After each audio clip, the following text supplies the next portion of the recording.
10,000 world के इस episode की शुरुआत में हम लिंगफैंग को देखते हैं, जो कि प्रिंसेस और इसके दरमियान में जो कुछ भी हुआ था उन सब चीजों को याद कर कर इस जगह पर काफी ज्यादा परेशान हो जाता है। और वो एंचेस्टर को बोलता है, ये बिल्कुल भी आपने मेरे साथ यहाँ पर अच्छा नहीं किया है। इस बार एंचेस्टर लिंगफैंग के काफी ज्यादा नजदीक आ जाती है और वो बोलती है, लिंगफैंग अब से तुम और प्रिंसेस पति पत्नी हो, इसलिए अब तुम्हें भी इस चीज को मान लेना चाहिए, क्योंकि उस जगह पर तुम दोनों के बीच जो कुछ भी हुआ था उस चीज की वजह से अब तो तुम लोगों को यहाँ पर शादी करनी ही पड़ेगी। इस बार लिंगफैंग थोड़ा सा घबरा जाता है और वो बोलता है, सीनियर आपने ये मेरे साथ काफी ज्यादा गलत किया है, क्योंकि मैंने तो अनजाने में इन सब चीजों को किया था, क्योंकि मैं तो आपके इल्यूजन के अंदर में फंसा हुआ था। और इस मौके का फायदा उठाकर आपने यहाँ पर प्रिंसेस और मेरे विवाह को तय कर दिया है, जो कि सरासर अन्याय है। इस बार एंचेस्टर बोलती है, क्या तुम्हें प्रिंसेस ने इन सब चीजों के बारे में नहीं बताया है कि अगर तुम्हें इस जगह पर पैट्रिक कलाकृति को अगर तुम हासिल करना चाहते हो तो यह चीज सिर्फ एक जोड़े को ही मिल सकती है, मतलब एक शादीशुदा जोड़े को। इसीलिए मुझे उम्मीद है कि अब तुम्हें इस जगह पर सब कुछ समझ में आ गया होगा। इस बात को सुनकर लिंगफैंग अपने मन में कुछ सोचने लगता है, जहाँ पर प्रिंसेस लिंगफैंग को बुला रही थी ताकि वो उसे इस जगह पर बचा सके। तभी एंचेस्टर बोलती है, लिंगफैंग तुम भी कहीं ना कहीं प्रिंसेस से प्यार करते हो, क्योंकि जब प्रिंसेस की जान पर खतरा आया था तब तुम अपने परिवार की चिंता किए बिना उसका साथ देने के लिए तैयार हो गए थे। तो तुम क्या मुझे इस जगह पर बता सकते हो कि यह प्यार नहीं तो क्या है? यह बोलने के बाद एंचेस्टर यहाँ पर काफी ज्यादा हंसने लगती है। इसके बाद वो वुल्फ एम्परर को इस जगह पर दबाने लगती है, जिसकी वजह से वुल्फ एम्परर की नाक से खून बाहर निकलने लगता है। तभी लिंगफैंग अपने मन में कुछ सोचकर काफी ज्यादा परेशान हो जाता है और वो बोलता है, अब इस दुनिया में मेरे दोस्त हैं, साथ ही यहाँ पर मेरा परिवार और एक लवर भी मौजूद है। इसीलिए चाहे इस जगह पर कुछ भी क्यों ना हो जाए, मगर मैं प्रिंसेस आपको हमेशा मैं प्रोटेक्ट करूंगा। चाहे कितना भी बड़ा खतरा मून क्लैन के ऊपर क्यों ना आ जाए, मैं हमेशा मून क्लैन और प्रिंसेस को प्रोटेक्ट करूंगा। इस बात को सुनकर प्रिंसेस इस जगह पर एक राहत का सांस लेती है और वो इस जगह पर शांत हो जाती है, जिसकी वजह से एंचेस्टर ने जो इल्यूजन इस जगह पर बनाया था वह एक ही झटके में डिस्ट्रॉय हो जाता है और प्रिंसेस इल्यूजन के अंदर से बाहर निकलकर आ जाती है। साथ ही वो अपने सामने लिंगफैंग को देखकर काफी ज्यादा खुश भी हो जाती है, क्योंकि प्रिंसेस को भी लिंगफैंग और इसके दरमियान में जो कुछ भी हुआ था उन सब चीजों के बारे में याद आ जाता है। इसीलिए वो इस जगह पर थोड़ी सी शर्मा कर एंचेस्टर को ग्रीट करती है और इस चीज को देखकर इस जगह पर एंचेस्टर काफी ज्यादा हंसने लगती है। इसके बाद वो लिंगफैंग को बोलती है, तुम सच में एम्परर डोंगजिंग के पुत्र कहलाने के योग्य हो, क्योंकि तुम्हारे अंदर में वो सभी गुण मौजूद है जो कि एम्परर डोंगजिंग के अंदर में मौजूद है। और मुझे उम्मीद है कि फ्यूचर में भी तुम लोग इसी तरीके से काम करोगे जैसे आज तुम लोगों ने इस जगह पर एक साथ मिलकर काम किया है। साथ ही प्रिंसेस तुम सच में काफी ज्यादा अच्छी हो और तुमने यहाँ पर जिस इंसान का चयन किया है वह भी काफी ज्यादा अच्छा है। इसीलिए मुझे उम्मीद है कि जब तुम हम लोगों के सेक्ट की रानी बन जाओगी तब हम लोगों का सेक्ट बड़ी बड़ी उपलब्धियों को हासिल करेगा, क्योंकि तुम्हारे अंदर में वो सभी गुण मौजूद है जो कि एक रानी के अंदर में होनी चाहिए। और देखना एक दिन मून सेक्ट पहले की तरह पावरफुल हो जाएगा। इस पर प्रिंसेस भी हाँ बोलती है। साथ ही एंचेस्टर आपने जो मेरे ऊपर भरोसा दिखाया है, मैं आपके उस भरोसे को कभी भी नहीं तोड़ूंगी, क्योंकि मैं आपके उम्मीदों के ऊपर खरी उतरूंगी। इस बात को सुनकर एंचेस्टर भी यहाँ पर काफी ज्यादा खुश हो जाती है और वो इस जगह पर अपने वेपन को बाहर निकालने लगती है। और कुछ ही देर के अंदर मैनचेस्टर ने यहाँ पर सन वेपन और मून वेपन को बाहर निकाल लिया था, जो कि दिखने से काफी ज्यादा अच्छे लग रहे थे। और इन दोनों वेपन के बारे में इस जगह पर एंचेस्टर इन दोनों को सब कुछ बता देती है। इसके बाद वह मून वेपन को इस जगह पर प्रिंसेस को दे देती है, साथ ही वह सन वेपन को यहाँ पर लिंगफैंग को दे देती है।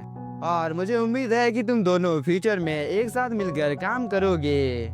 इस बात को सुनकर लिंगफैंग और प्रिंसेस इस वेपन को अपने पास रख लेते हैं। साथ ही ये दोनों इस जगह पर एंचेस्टर को यहाँ पर थैंक यू बोलते हैं। इस बार एंचेस्टर बोलती है, माउंटेन्स के ऊपर में एक इमोर्टल पीला फल मौजूद है जो कि तुम लोगों की कल्टीवेशन में काफी ज्यादा मदद कर सकता है। इसीलिए अब तुम लोगों को बिना कोई टाइम जाए किए उस जगह पर जाना चाहिए। यह बोलने के बाद एंचेस्टर यहाँ पर अपनी पावर की मदद से एक पोर्टल को ओपन कर देती है, मगर ये सीन यहीं पर कट होता है और हम कुछ देर बाद का टाइम देखते हैं, जहाँ पर लिंगफैंग और प्रिंसेस एक लेक के अंदर में कल्टीवेशन कर रहे थे और इन दोनों की ही बॉडी के अंदर से काफी ज्यादा टेरिफाइंग एनर्जी बाहर निकल रहे थे, क्योंकि इन दोनों ने ही यहाँ पर अपने अपने वेपन को रिफाइन करना शुरू कर दिया था। साथ ही लिंगफेंग और प्रिंसेस ने यहाँ पर कपड़े नहीं पहने थे, जिसकी वजह से प्रिंसेस इज्जा पर काफी ज्यादा शर्मा रही थी और वो लिंगफेंग की ओर देखने लगती है।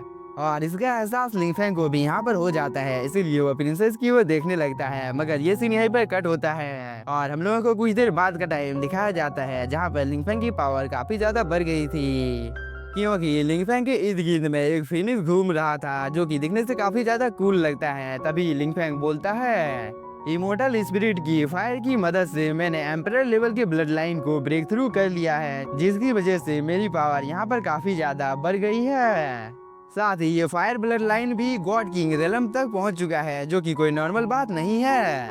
या बोलने के बाद लिंगफेंग यहाँ पर अपनी एनर्जी को रिलीज करता है, जिसकी वजह से यही जगह पर एक छोटा सा ब्लास्ट होता है। दूसरी तरफ हम प्रिंसेस को देखते हैं, जिसने यहाँ पर मून फायर को डिफाइन कर लिया था, जिसकी वजह से प्रिंसेस की भी पावर काफी ज्यादा बढ़ जाती है, क्योंकि प्रिंसेस डिवाइन रेलम में पहुंच गई थी। इसीलिए प्रिंसेस यहाँ पर काफी ज्यादा खुश हो जाती है। इसके बाद वो लिंगफेंग की ओर देखने लगती है, मगर तभी यहाँ पर एंसेस्टर आ जाती है और वो बोलती है, अब तुम लोगों को बाहर की दुनिया में जाना चाहिए, क्योंकि तुम लोगों के सभी रिलेटिव तुम लोगों का इंतजार कर रहे हैं। यह बोलने के बाद एंसेस्टर यहाँ पर एक पोर्टल को ओपन कर देती है, जो कि सीधे मून क्लैन में जाकर खुलता है और मून क्लैन के सभी लोग इस जगह पर इन दोनों के आने का इंतजार करने लगते हैं। तभी लिंगफेंग और प्रिंसेस भी पोर्टल के अंदर से बाहर निकलकर आ जाते हैं। इस चीज को देखकर ये लेडी एल्डर यहाँ पर इन दोनों को ग्रीट करती है। तभी लिंगफेंग अपने पास से एंसेस्टर मिंग द्वारा दिया गया वेपन बाहर निकाल लेता है और वो इस वेपन के बारे में सभी को बता देता है कि इस वेपन को मुझे एम्परर मिंग ने दिया है। साथ ही प्रिंसेस भी अपने पास से मून वेपन को बाहर निकाल लेती है, जिसे देखकर ये लेडी एल्डर काफी ज्यादा खुश हो जाती है और वो बोलती है, क्योंकि आप दोनों अब इस एशियन वेपन को यहाँ पर अपने कंट्रोल में कर सकते हैं, इसीलिए अब हम निश्चित रूप से फ्यूचर में काफी ज्यादा पावरफुल हो जाएंगे। इस पर प्रिंसेस बोलती है, आपको इस जगह पर चिंता करने की कोई भी जरूरत नहीं है, क्योंकि मैंने खुद से वादा किया है कि मैं एक दिन अपने क्लैन को काफी ज्यादा ऊंचाइयों तक ले जाऊंगी और मैं एक अच्छी एम्प्रेस बनकर दिखाऊंगी, चाहे इस चीज के लिए मुझे यहाँ पर कुछ भी करना क्यों ना पड़े। और जैसे ही आप लोगों के ऊपर खतरा आता है तो मैं आप लोगों को भी जरूर बचाऊंगी। इस बात को सुनकर मून क्लैन के सभी लोग काफी ज्यादा खुश हो जाते हैं। तभी लिंगफेंग बोलता है, प्रिंसेस ने यहाँ पर जो तुम लोगों के साथ वादा किया है उस वादे को मैं भी निभाऊंगा, क्योंकि प्रिंसेस का वादा यानी कि मेरा वादा। साथ ही आप लोगों ने अब मुझसे जो कुछ भी छुपाया है उन सभी को भी अब बताने का टाइम आ गया है। इस बात को सुनकर ये लेडी एल्डर यहाँ पर काफी ज्यादा हंसने के बाद एक पोर्टल को ओपन कर देती है और वो उसके अंदर में इन दोनों को डाल देती है, जिसकी वजह से ये दोनों इस जगह से टेलीपोर्ट हो जाते हैं। मगर ये सीन यहाँ पे कट होता है और हम वुल्फ एम्परर को देखते हैं, जो कि बोलता है, मुझे उम्मीद है कि ये छोटा लड़का अपना वादा निभाएगा। इस बार एंसेस्टर मिंग वुल्फ एम्परर को दबा देती है, जिसकी वजह से वुल्फ एम्परर को थोड़ा सा गुस्सा आ जाता है और वो बोलती है, क्या आप एम्परर डोंगजी और उसके दुश्मन के बीच में हो रहे फाइट को महसूस कर सकते हैं। इस बार एंसेस्टर मिंग बोलती है, उन लोगों ने अपने ऑरा को हाइड कर लिया है, जिसकी वजह से मुझे उन लोगों के लोकेशन के बारे में कुछ भी पता नहीं है कि वो लोग आखिरकार कहाँ पर हैं। इस बार वुल्फ एम्परर बोलता है, क्या सच में परम एम्परर गॉड दरबार का मास्टर है? तो यह तो एक चिंता का विषय है। इस पर एम्सेस्टर मिंग बोलती है, मुझे इस बात की कोई भी परवाह नहीं है, क्योंकि मैंने भी एक नई फॉर्मेशन का निर्माण करना शुरू कर दिया है, इसलिए अब तुम्हें इस जगह पर चिंता करना नहीं चाहिए।